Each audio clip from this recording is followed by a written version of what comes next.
3 things every plumbing apprentice should know after 1 year. That's right, in this video, we're gonna talk about what 3 things should every apprentice know after their first year. Now, it may be different in commercial and residential, service, new construction, but there are 3 things every apprentice should know.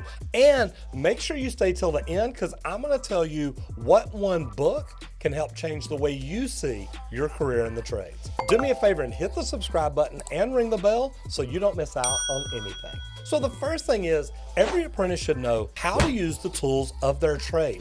Now it starts with PPE, safety. Are you wearing your safety glasses? Are you wearing your hard hat? Do you have the right boots? Are you wearing back braces, fall protection? Anything at all that you may need to do your job. Now these are tools. These are tools that OSHA makes sure you are given by your employer to make sure you can do your job safely and get home each and every day. I still remember a trailer I used to set in for a job site construction that I would look over at the wall every time I was in there, and there was a poster on the wall that said, "How do you tell a 5-year-old daddy's never coming home again?" Dad, where are you, Dad? Dad? Safety is a very big deal, and you want to make sure as an apprentice you learn how to use this stuff and learn how to use it right. Next is your tape measure. You've got to know how to measure precisely.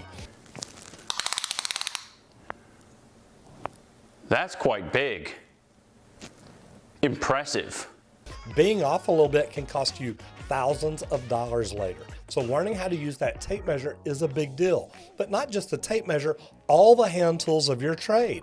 It may be a hammer, it may be an adjustable wrench, adjustable pliers. There's so many different things that learning to use them the right way can make the difference as a finished product. Maybe you use the wrong tool on a chrome nut and you scratch it, you scar it. Well, now that needs to be replaced.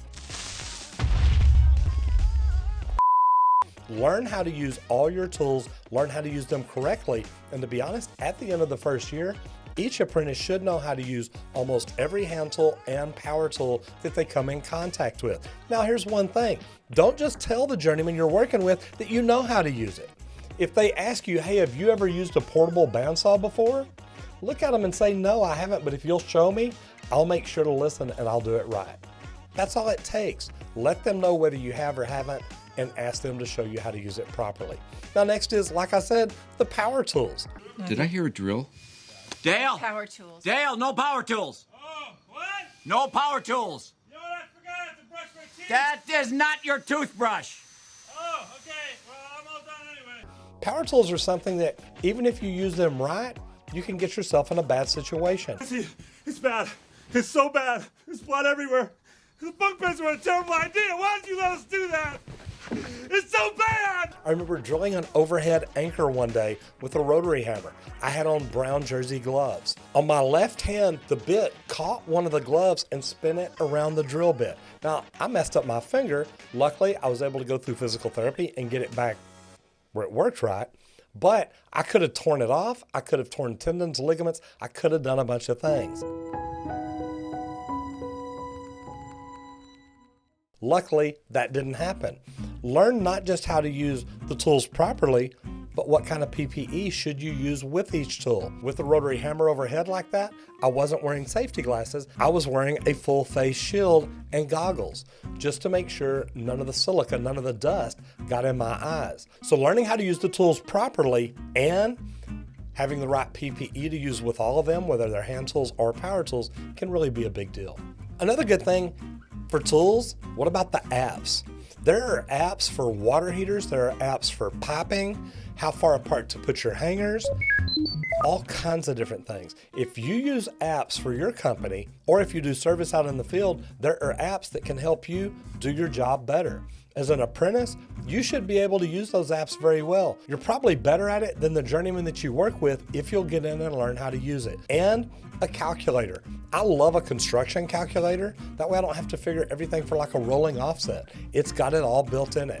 I'll actually put a link for the construction calculator I use down in the description, because the one I use is actually phenomenal. Now the second thing is, how do you use all the equipment? How do you use the sewer machines? How do you use the cameras? How do you use roustabouts, scissor lifts, things like that? No matter where you work, whether it's residential or commercial, There's different equipment to learn to use. Learn how to use it where you don't damage anything. If you're running a sewer camera down into a sewer line and you see there's channel rot and your camera head could possibly drop in there and get caught, make sure that you don't push past that. You may get yourself in a position where you get the camera head stuck. Now you've got to cut the cable or dig all the way under the house to get to it where you can get it undone. I remember the first time that I used a sewer machine. I didn't think there was any big deal to it. It's like, look, I've seen the guys, they push that cable down there, no big deal. I had the machine a little too far back and the cable started twisting up and was twisting my hand up in it. Guys, that can be very dangerous. It can be very deadly. If that thing were to get around my neck and I can't get my foot off the cord, I promise you, it wouldn't be nice. And the bad thing is, somebody's gonna have to clean up that mess. If you're on a lift, you wanna make sure you've got the right fall protection PPE on or what's required by your company or by OSHA to make sure the job is done right. God dang it, dude. Now stop resisting. Stop resisting. Don't fuck up my beer now. Now, number 3, and this is the most important one because once you figure this out, it's time to start letting you do it yourself. You've got to know what the plumber needs next. So let me tell you a story first. I was working on a ladder hooking up some fan coil units. And the apprentice that I had with me, they had taken away, so they'd given me a new one. Now, my apprentice was okay. He'd get exactly what I told him to do, and he did it fairly quickly. So he's watching me work. Well, I get to a point where I need another 90. And I start to climb down the ladder. He's standing here with the 90 already there. I take the 90 from him, I look at it, it's already cleaned. Learn to look at what your journeyman is going to need next. And when you can do that, you're ready to start acting like that journeyman. Meaning, once my apprentice knew what I needed next, I knew that he saw what I was doing and how it went together. So the thing is, when we got to the next one, I told him, you do a takeoff, you put it together, and let me watch you. Now, he had been doing it a little bit longer than a year, probably about a year and a half. But once you get to that point where you understand what needs to be done, what goes next, and how it all goes together, at that point, you're ready to start being treated like a journeyman. Now, I call that reading the plumber's mind. You're not really reading his mind, but you need to look at him and be able to understand what he's trying to do, how he's trying to do it, and what he should be doing next. Now, 2 things. The first thing that I told you about is the book, The Dip by Seth Godin. If you're not trying to be the best, why not? The best make the most money. The best get the best jobs. The book, The Dip, asks you questions and helps you understand why it's important to try to be the very best. I'm putting a link down in the description to the book, The Dip, and also a link to that construction calculator that I use. If you're a plumber and there's anything in here that I didn't mention that you think an apprentice should be doing after the first year, leave me a comment down below and let me know. And if you have not done it yet, please subscribe and ring the bell so you don't miss out on anything. I'm Roger Wakefield, Lead AP, the Expert Plumber. I'll see you in the next video if you don't get flushed.